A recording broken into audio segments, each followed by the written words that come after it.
Let me talk briefly about the funding of the government. The CR is coming together. Bipartisan work is ongoing. We're almost there. We worked really hard to achieve consensus on a bill that responsibly funds the government into March of next year. It'll go to March 14, and that date was chosen because it coincides with the calendars of the House and Senate, and it makes sense for us to get the appropriations done.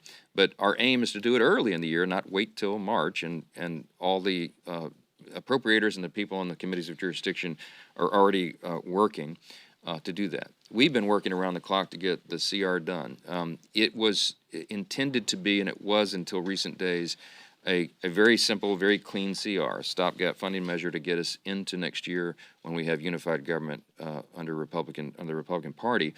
But a couple of intervening things have occurred. We had, as we say, as we describe them, acts of God. We had these massive hurricanes, as you know, in the late fall, Helene and Milton and other disasters. We have to make sure that the Americans that were devastated by these hurricanes get the relief they need. So we are adding to this a disaster relief package, and that's critically important. Also important is the devastation that is being faced by our farming community. The agriculture sector has really struggled. They've had effectively 3 lost years, and commodity prices are a bit of a mess, and you've got input costs that are skyrocketed because of Bidenomics.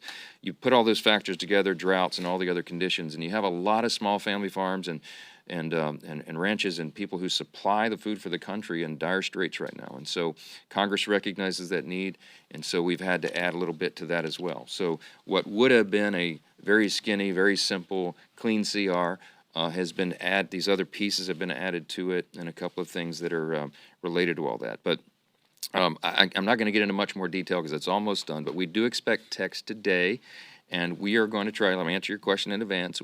I believe in the 72-hour rule. I've said that to all the House Republicans this morning. I believe we ought to try to pass this on a rule to go through regular process. We're committed to all of that. We're going to take care of these obligations and get this done.